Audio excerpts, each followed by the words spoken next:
I see we're starting off the show strong by talking about wrong comment. Talking about the gulag, Right? which is very funny because it was actually you, Angry, who came up with this idea for this episode. So today's episode is going to be on, as the title suggests, censorship under fascism. Today's episode brought to you by Angry Mongol. Sponsored by Angry Mongol. He actually has a lot of money. So we want to talk about today what is censorship? Is censorship as a concept, inherently good or bad? As Nico just said before the podcast started, it's dialectical. Censorship that's occurring in the United States now, censorship in the Soviet Union, and censorship in particularly under Nazi Germany.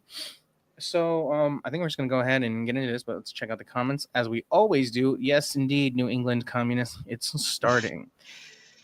Go look at the drama ACP when you get a chance to. The Midwestern Mark guys quit and are doxing Haas. That's pretty Hilarious. funny. I mean, wow, shocked and awed. I can't tell. What? Really? No, I can't believe it. They were not, from what I heard, they were not doing well on the Red Note app. Yeah, I heard they were getting there. Absolutely. And we'll definitely talk about Red Note. We'll talk about what's happening with TikTok. I think this episode will it's going to age interestingly. I can say that because who knows what's going to happen on Sunday. But I think it would be good to start up with this video that you showed me, Cruz, from Soupy Time. It's got over 1 million views, 1 million likes right now on TikTok, and I think it very much puts a really good cherry on top of everything that's going on. It summarizes everything about what's happening. So I should stop talking in the present. So for those who either find us in the future among the ruins of former America, this is the catalyst. This is what started it all. The banning of all ByteDance apps, including the beloved TikTok, on January 19th. So let me just get this up there on the screen, and I gotta grab some Wawa. Apps. Fascist countries ban websites. Fascist countries ban apps and websites under the guise of threats to national security, when every other country knows it's about suppressing the free speech of its citizens. If the government believes that a single app could, quote from the hearing on the 10th, skew the perspective of American citizens to be anti-American, maybe the real problem is that American citizens are already in such a state of political unrest and unhappiness that our government is scared a single foreign influence could tip the scale. And just adding some comments just in case TikTok or YouTube decides, we're all silent and airing somebody else's content. I really do like where she said that, the U.S. citizenry is already at such like a boiling point. They didn't say boiling point, but you get the idea, because we've talked about this so many times over and over again here that like you don't have to be a communist to know that there's something explicitly wrong with society here, that there is something on the horizon, there's something that's leaking over the horizon already, and it has been for decades, that's going to change fundamentally everything. And what that is complete and total descent into fascism, civil war, etc. And I want to add, before you start it again real quick, so like you can tell even before this creator says it, that America's at that point, because this creator in particular is very popular, is not a political commentator in the slightest. I don't think I've ever seen a video by her that even remotely talks about politics. This is a very rare exception to that. Mm-hmm. It's like that's where people that don't even really engage with it are seeing it. Right. Mm-hmm. Yeah, exactly.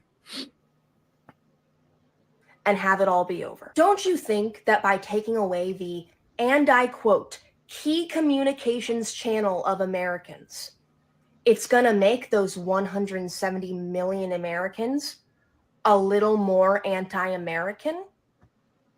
Maybe Congress knows and understands that. Maybe the government knows that the backlash it will receive from banning TikTok does not outweigh the threats that come with its existence.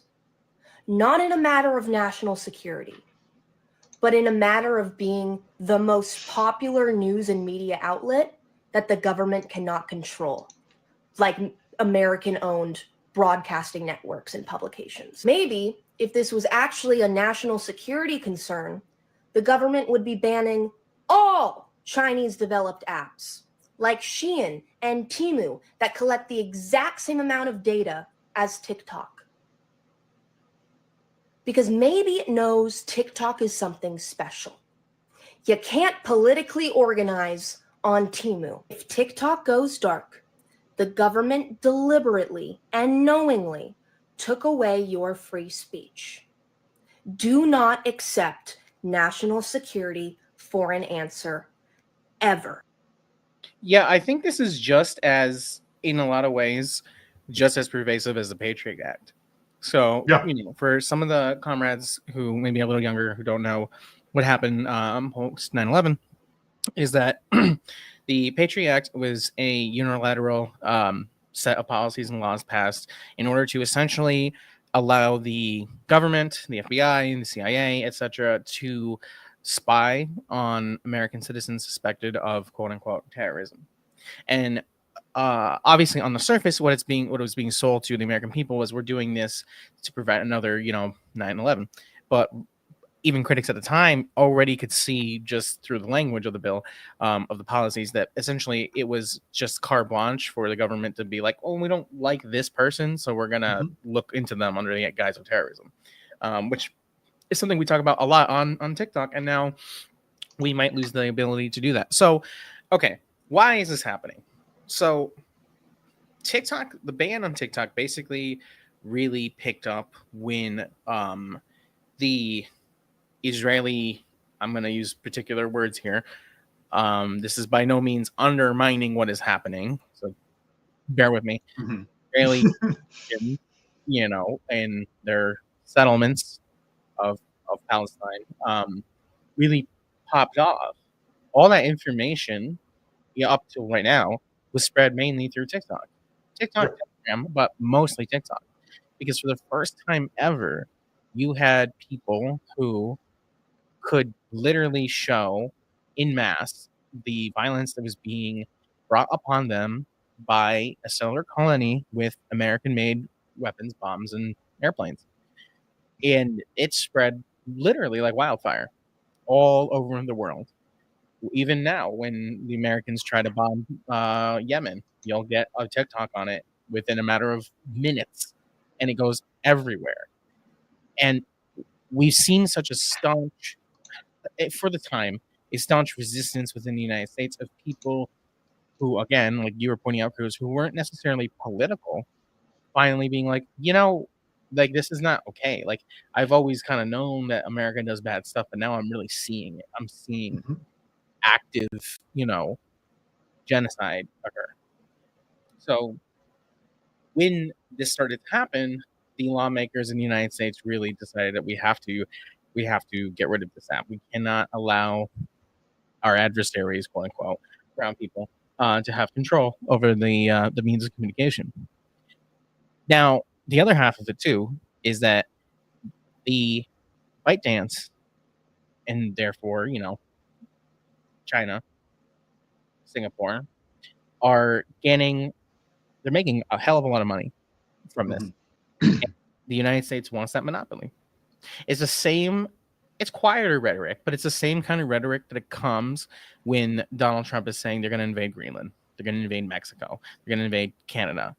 It's, in fact, again, star of the show today, Angry, pointed out in conversation today, that this is the contradiction of capitalism. It's when it cannot feed itself, so it's going to shoot itself in the foot in order to cut that foot off and eat it, so it can just consume and keep itself going. What do you guys think? I mean, we're all, the TikTok creators. I mean, I was going to say, like, I feel like if they were really concerned about, like, the security of, like, American data, Why is it TikTok? Why is it not Facebook? Like, we already have proof that places like Facebook have literally started wars because of data usage. You know, so if it's a situation, if they're really concerned about our data, like, why aren't they shutting down stores? Stores take our data all the time. Most of the Right. things I have to be worried about in real life are the fact that I went shopping at a store and my, credit card information got stolen. Someone has my data because they don't know how to protect it. Yeah. It's never going to be about actual data unless they can own it because it's valuable to them. But if they can't own it, then it's bad. And if it can be used to spread awareness, they definitely don't want that. Right. So you know how many times I've gotten an email that's just like, hey, one of your passwords was detected as being part of this latest breach that affected 80 million people. And it's like, okay, cool. Mm-hmm. Well, I got another email from a different company. Oh, and here's this email from this company that says that. So if anything, my data has been out, exposed, and sold 10 million times at this point. I don't think they're going to get any additional use out of me other than they're going to keep exchanging the same $20 over and over again. Right. And again, like Nico was pointing out, it's not concern over data. It's concern about who controls the data. This is literally like cyberpunk ass, like dystopia, Blade Runner esque, like trade wars being fought over the right to sell you shit, to sell you garbage, to sell ad space. And the American machine will do whatever it can in order to keep that. So I want to look at the language real quick of the bill, real fast. So let me pull it up real fast.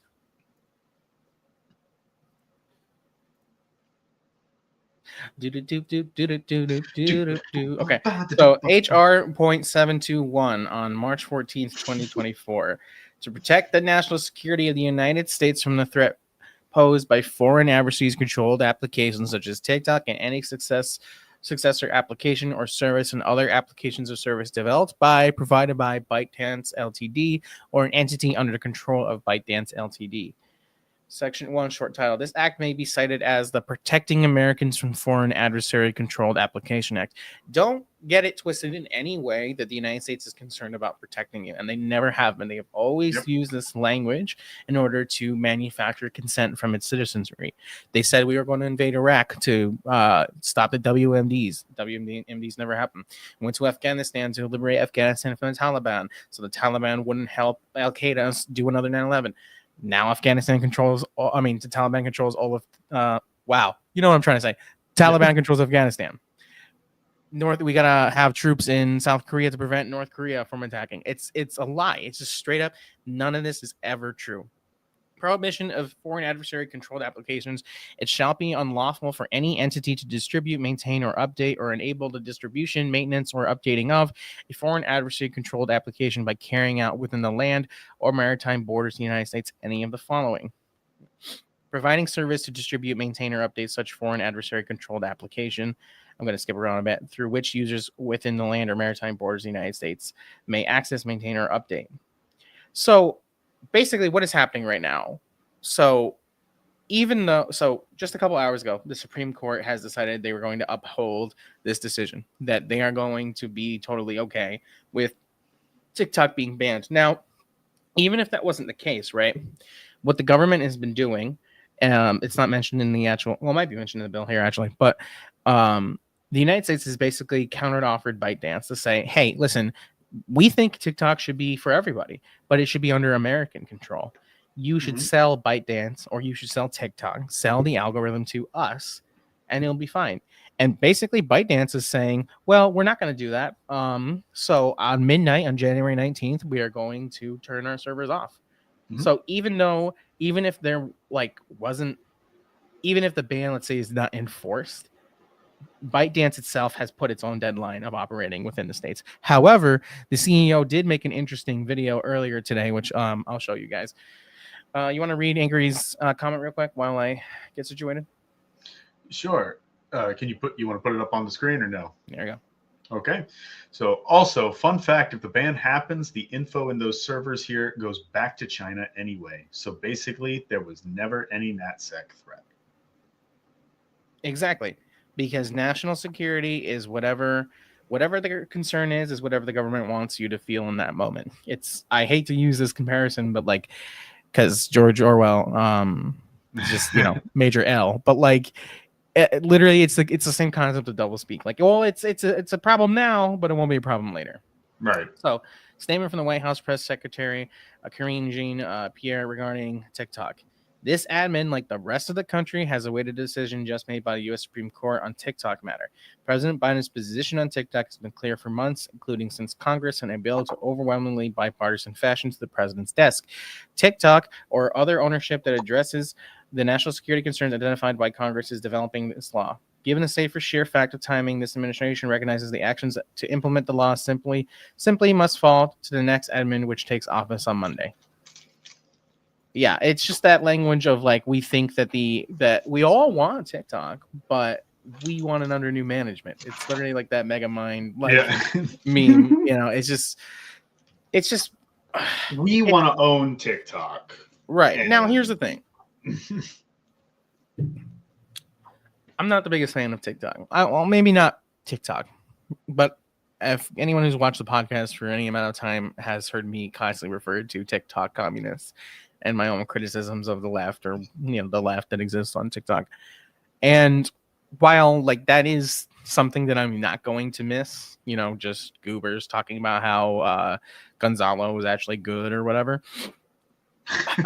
People, have brought up to me, and they make very excellent points. Like people like in Gaza, have been able to receive, life-saving help, either with monies or foods, water, medicines, escaping, being able to get to another country. A lot of disabled people make their income from TikTok. Mm-hmm. Again, people have made connections from all over the world. I've met you guys because of TikTok. Yep. Right. Collective started because of TikTok, and now it's being taken away. All because the U.S. wants to maintain its hegemony. But something really ironic has happened. Just in the last couple of days. This app, Red Note. Do you guys want to fill me in? What happened basically? Go Cruz. I was like, which one of us? So the app Red Note, Xiaohongshu, I believe is how it's pronounced, is essentially the Chinese version of Instagram specifically. It's not really TikTok, but in the wake of the TikTok ban more or less being confirmed, millions of people in the States said, you know what? I'm going to give my data to China directly. Actually, go fuck yourself. And since we have migrated over there, and the interesting thing is, while they're saying national security, protect the data, the underlying reason the government wants to get rid of this is because the anti-American that Georgie or Soupy Time had said is anti-communism. It's communism that they're afraid of people learning. It's seeing the imperial core spread death around the world, the famines, the disease that's not being controlled, and the general better lives that are being had outside of the United States. So when all of these people, they're like, we want to control the narrative so they don't become communists.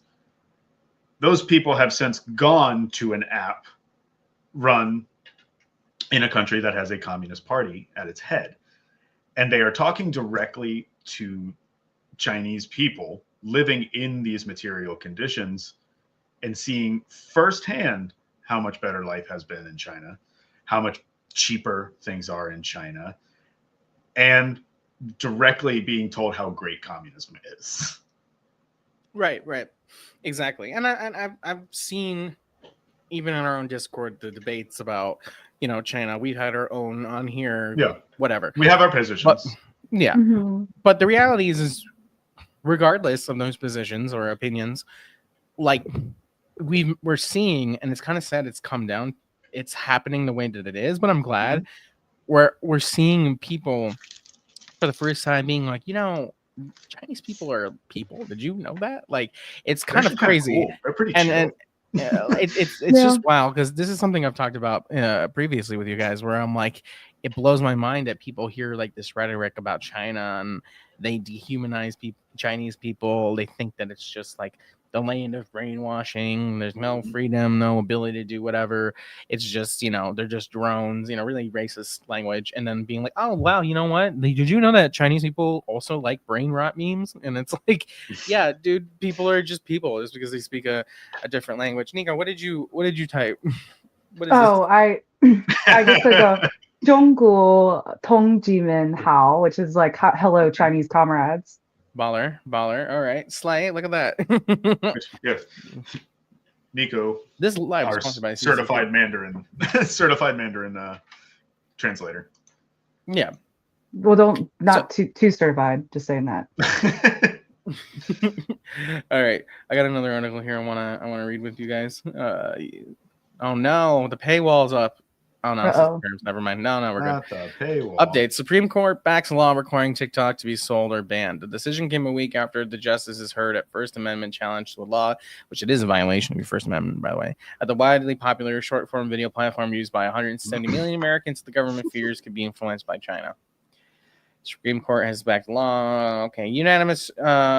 Supreme Court on Friday upheld the law that effectively bans the widely popular app TikTok in the U.S., stating on Sunday the rulings ended, at least for now, a legal battle involving national security, free speech, cultural phenomenon that had millions of Americans deliriously swiping their phone screens at any given moment.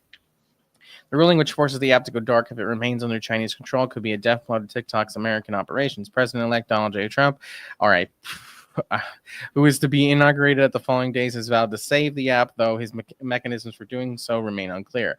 Ruling against TikTok, the court acknowledged the wide-ranging cultural impact on the app while siding with the government's concerns that China's roles pose to national security. Now, it's interesting, right? Because if Donald Trump is able to revive ByteDance operating in the United States without having ByteDance be sold to an American company, where does that put Trump in a position of being pro or anti-China, right? And this is the thing with the capitalists. They will always go after the money. They will go for so long until the other option is war. Because Donald Trump has been one of the main antagonists of pushing the concept of war with China since his last presidency. And if he essentially allows ByteDance to continue to operate, it's essentially a cultural win for China. So it's going to be really interesting to see how he spins it. What do you guys think? Do you think he's going to save the app? I think he's got a few donors, if I'm not mistaken, that have pretty significant shares in ByteDance who are likely going to be pushing him to do so. Whether he commits or not, I don't know. I also heard that the CEO of TikTok is supposed to be at the inauguration. Yep, I've also interesting. I'm gonna pull up a video real quick, and then I'll swing back to the article. Give me 1 second though, because I have to dig for it.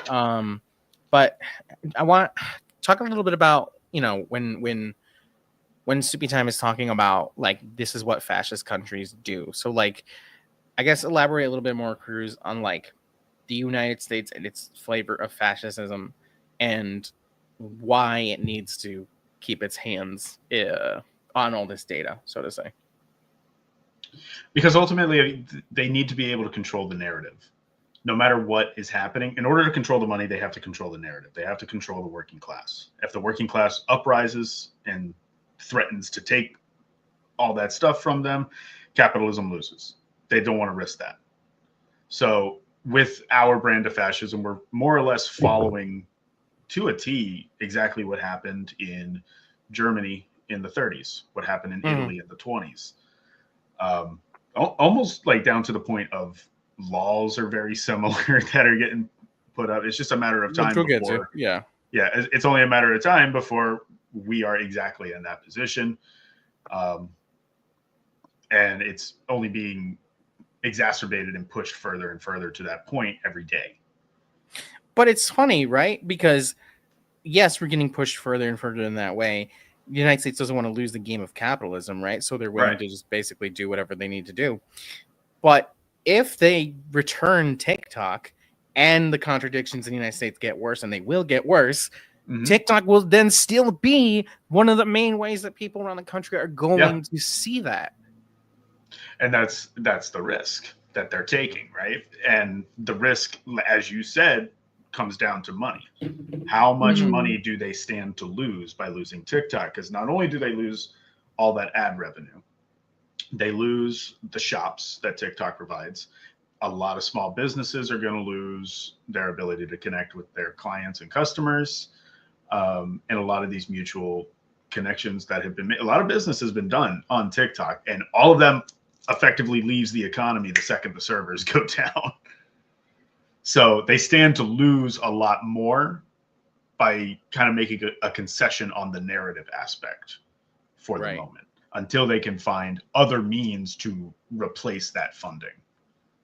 So I got the video of the ByteDance CEO or TikTok We've been CEO. fighting to protect the constitutional right to free speech when the more than 170 million Americans who use our platform every day to connect, create, discover, and achieve their dreams. On behalf of everyone at TikTok and all our users across the country, I want to thank President Trump for his commitment to work with us to find a solution that keeps TikTok available in the United States. This is a strong stand for the First Amendment and against arbitrary censorship. As we've said, TikTok is a place where people can create communities, discover new interests, and express themselves, including over 7 million American businesses who earn a living and gain new customers using our platform. We are grateful and pleased to have the support of a president who truly understands our platform, one who has used TikTok to express his own thoughts and perspectives, connecting with the world and generating more than 6 billion views of his content in the process. To all American users, thank you for making our TikTok community such a rich and vibrant space, for surprising and delighting us every day. Rest assured, we will do everything in our power to ensure our platform thrives as your online home for limitless creativity and discovery, as well as a source of inspiration and joy for years to come. Thank you. More to come. Yeah, so I don't know. I feel like,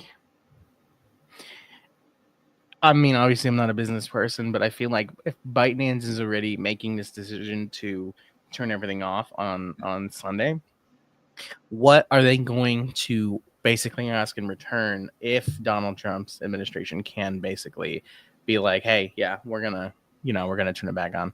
I don't know. I have no idea. We live in interesting times is all I can say. Yeah, I mean, I think one thing that might be interesting to note is the fact that a lot of people don't realize that Facebook data usage was really important for Trump's election the first time around. Cambridge Analytica, stuff like that. Like they took Facebook data. They could even compile Facebook data from people who never use the social media platform and compile basically like a profile on them.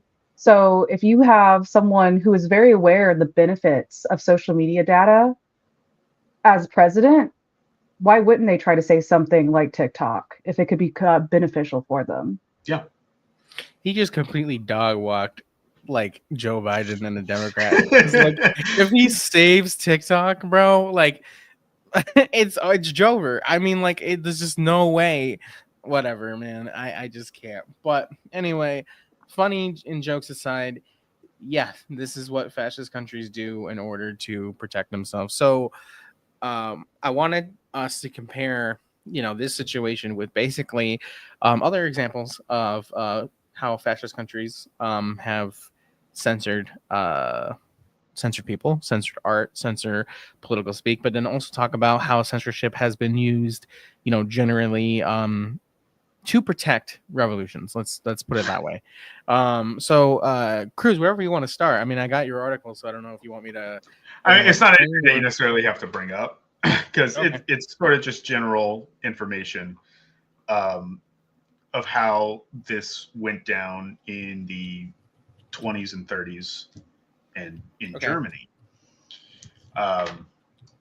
Most people, especially if you're in the political space, have a general idea of what happened during that time. But a lot of what gets left out is how it started, obviously with a bad economic condition and situation after a pretty brutal war in Europe.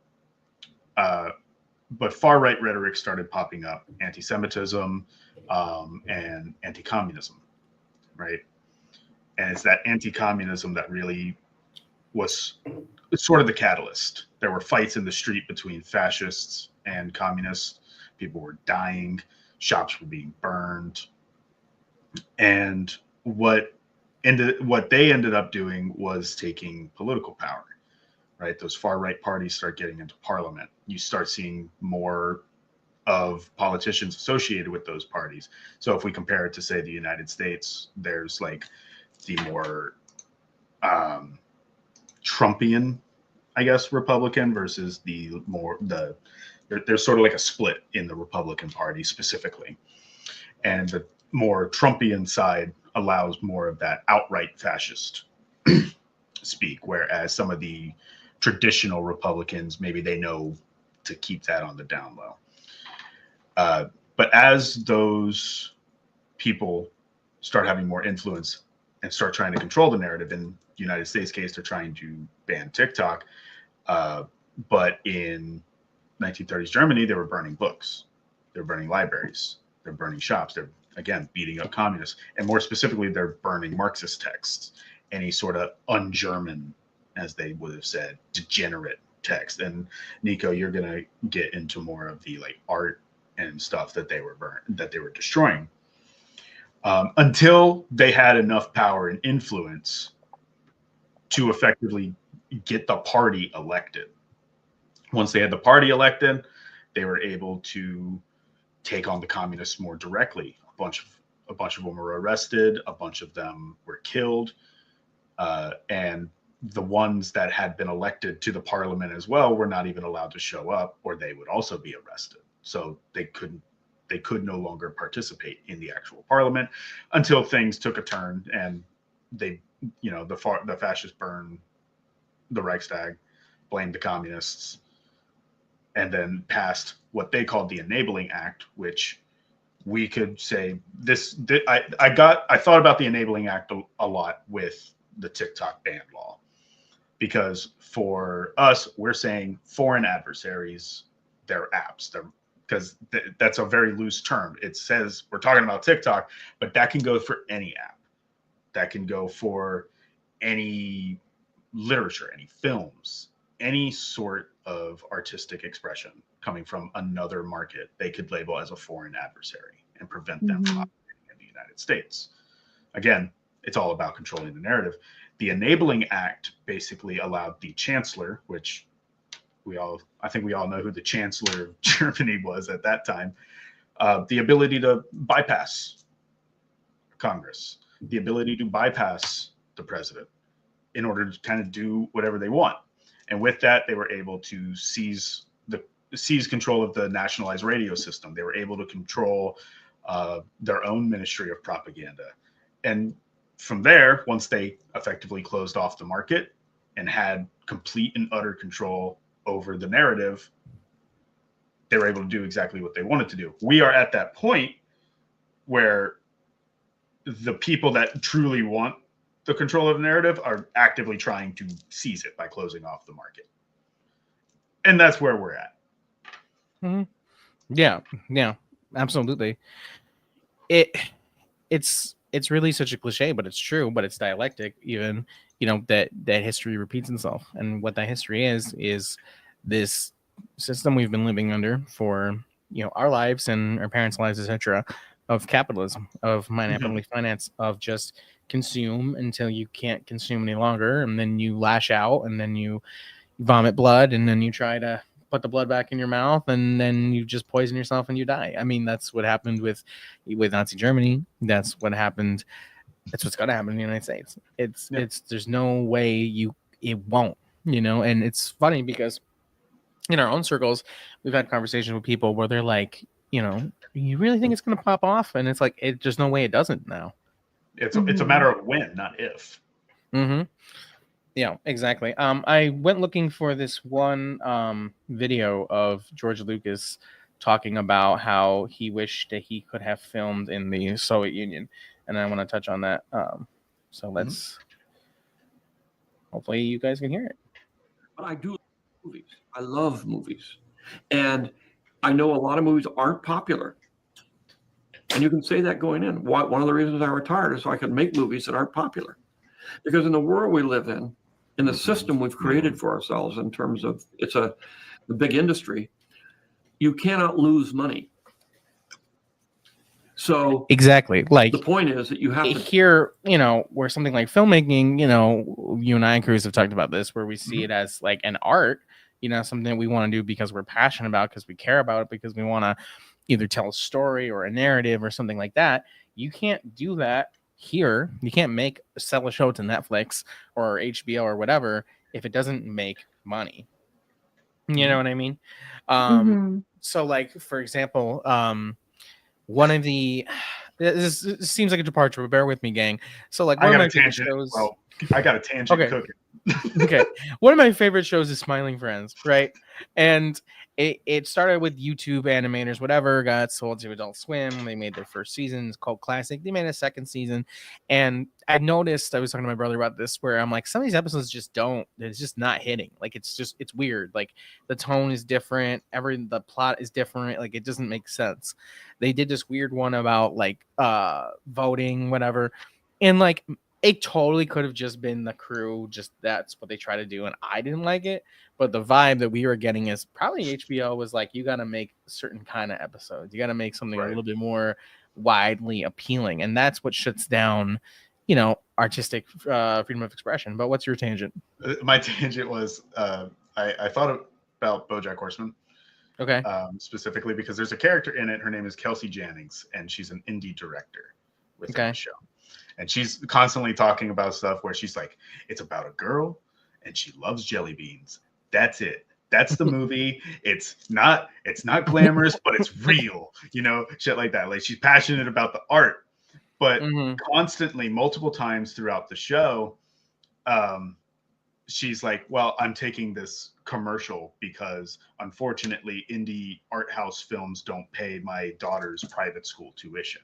Unfortunately, it doesn't pay the rent, stuff like that. Until like late in the show, she's effectively directing a superhero movie because she just cannot make Marvel money. movie. Actually, just like a Marvel movie, because she physically cannot make enough money following the artistic act, because the people that want to control the narrative, the people with the money, get to say what to do with it. And like, this is what we're going to make, and we're going to do this because it appeals to a wide audience, and it's going to make millions. So that's what we're doing. Yep. I know for go ahead. Sorry, my own little tangent, then we can go. It's a short one. Today, I actually kind of broke down and started crying because I some of y'all know, like yesterday, my favorite director, David Lynch, passed away. And I was already sad, but then I saw a video today and I was just like, oh my God, like, this is completely correct. It was just, no one else will exist like David Lynch because America is falling into fascism. Yeah. We won't be allowed to have new David Lynches. No, you won't. You won't. Yeah. That's why conservatives don't make good movies, because they have a very specific thing that they're trying to do, and it just doesn't work. There's no real artistic drive behind it outside of, I want to make money. Right. And I want to control people. Forced to make a particular kind of movie. And I used to say this all the time when people, back when Russia was the Union of Soviet Socialist Republics. And they'd say, oh, but aren't you so glad that you're in America? I said, well, I know a lot of Russian filmmakers. They have a lot more freedom than I have. All they have to do is be careful about criticizing the government. Otherwise, they can do anything they want. And so what do you have to do? You have to adhere to a very narrow line of commercialism. And there's only look, when I started in the 70s, it was like this. I could say Russia was like this, but we were like this. You could do a certain kind of movie. And I flaunted that system. I mean, THX, my first film, is definitely not an American film, and I shoved it in sideways. Francis helped me trick this movie. Yeah, right. They would have never let me make that movie if they knew what I was doing. Right. So that's the other thing, is like, you gotta be secretive about what you're doing, because it just makes a weird relationship.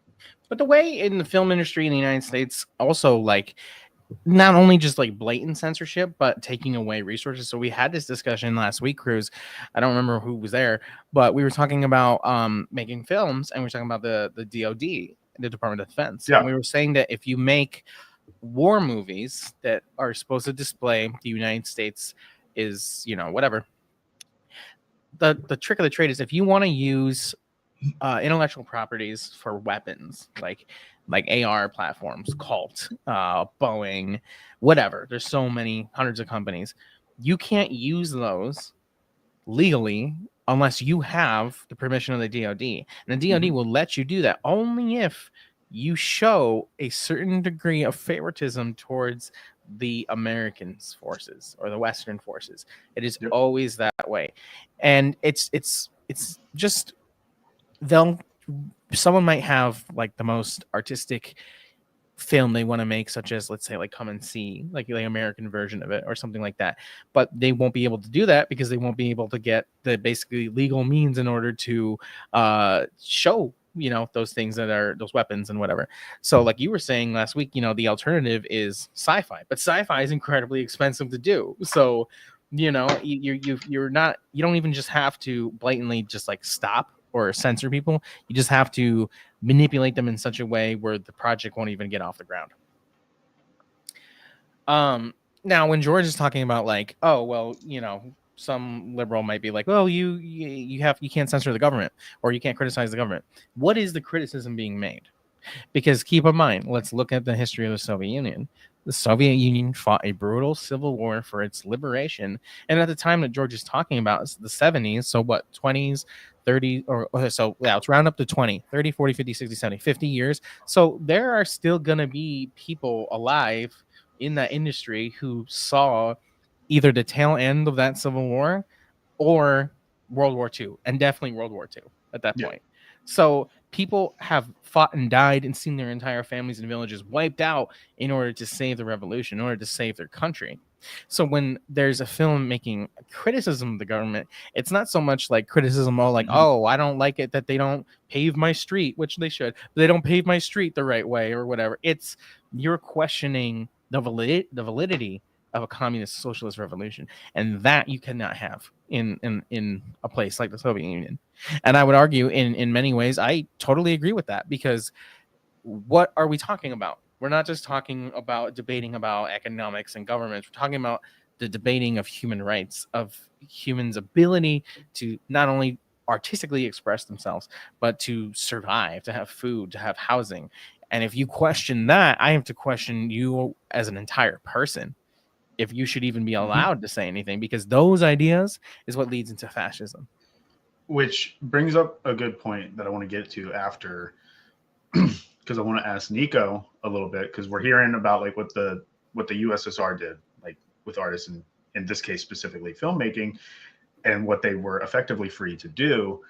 But if we go back to the opposite, back to Germany for a second, like what did that look like in terms of what they couldn't do?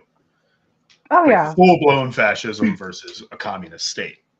Yeah, no. So with the Nazis, it was very much a you were not allowed to make any type of art that did not fit the traditional values of, the Nazi party. To the point that they went through museums and took all the art down that did not fit this standard. I'm gonna find some of those pictures. Yeah, no.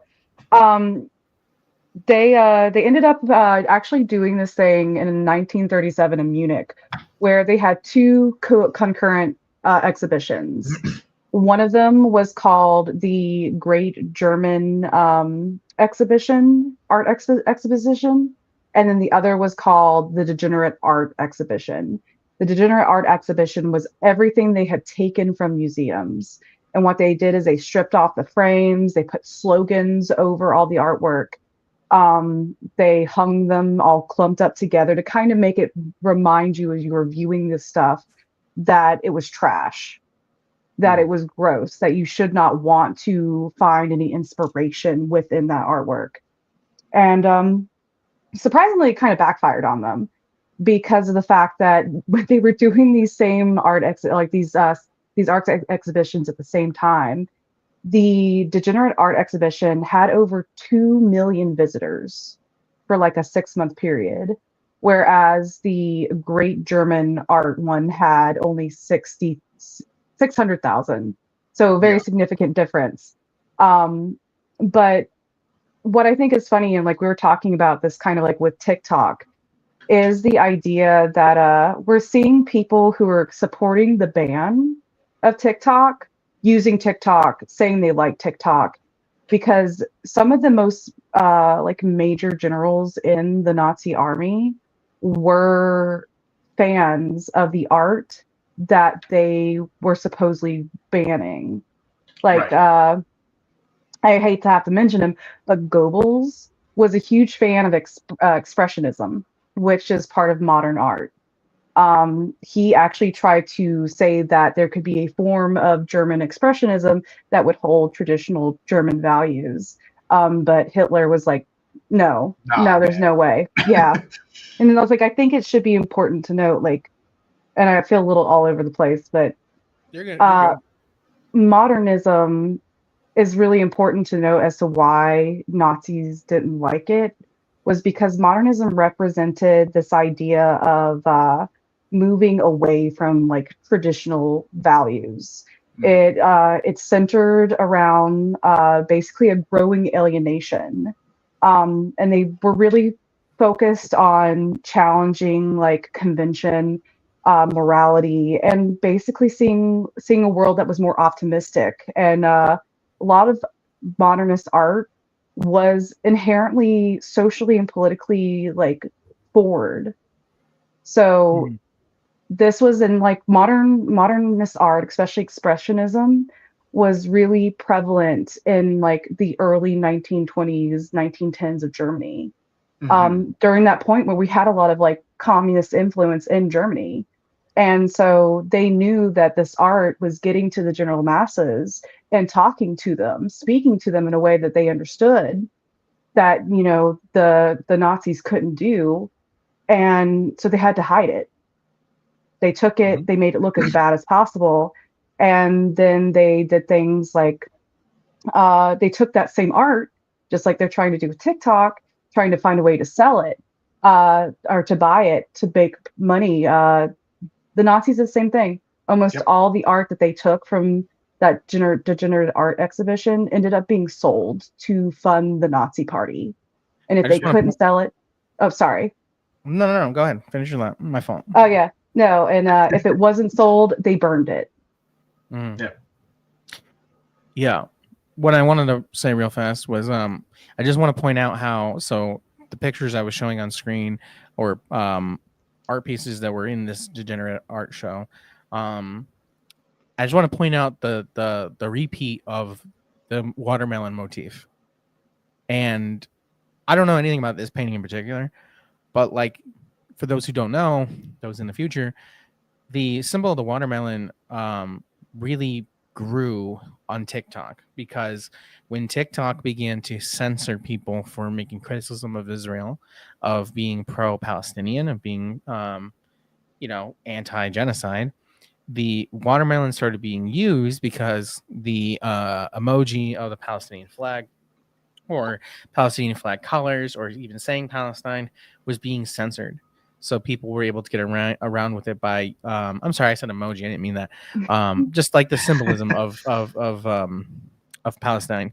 But the watermelon emoji started being used as a substitute of being like, this is what we're talking about. Like we're pro-Palestine. So again, I don't know anything about this art piece in particular. I don't know if we ever will, but I find it really fascinating how we're in like a repeat of, like, for some reason this bothered fascists enough for them to be like, we cannot show this. Yeah, I do want to make a quick. No, I was gonna make a quick note. I'm so sorry. It's your podcast. Yeah, go Nico, go. I was gonna say, I do want to make a quick note. The piece we are currently looking at was not in the degenerate art exhibition. I can't remember the person's name. I'll have to double check. But they were a modernist artist from Mexico. So, but I still think it's really interesting that you see these like kind of these expressions from literally the 1920s and 1930s, and still being seen today. And still, in the end, like this would be something that would not have been acceptable in Nazi Germany. Okay, so then I guess I misunderstood what you had said to me earlier, because that's what I was thinking, that these pieces and this one was in that show, but you're saying that this in particular was not accepted. Yeah. When I sent you the message, the last two ones I sent were ones that were actually in there. Oh, okay. But the rest of it was just examples of modernist art, just to kind of give people a better idea. You still made a good point, Ivan. You still had a nice little, Well, I appreciate it, gang, but I want to make the two things. That I got the facts right, of course. Let's look at some of the comments here, because I've been a little busy. Early Soviet cartoon inspired American cartoons like Rugrats and The Simpsons. Yes. Interesting. I didn't know that. Mm-hmm. The biggest person that was influenced by Soviet animation is Hayao Miyazaki. Yep. Studio Ghibli exists because of Soviet animation. Very nice. Hollywood cinema have whitewashed history so much. Very true. It's so funny that they destroyed art just to turn around and steal art throughout World War II. Exactly. And yeah, totally not crazy 101 is basically saying the same thing. But yeah, we're like we're saying, we're at a precipice now where you never had freedom of expression, first off, but now it's just going to get worse. And I think we've pointed out pretty succinctly that the fork in the road the United States is finding itself in, because it can ban TikTok and piss off 170 million people. It can save TikTok and let Donald Trump save TikTok and basically have Donald Trump dog walk the Democrats for the next 4 years.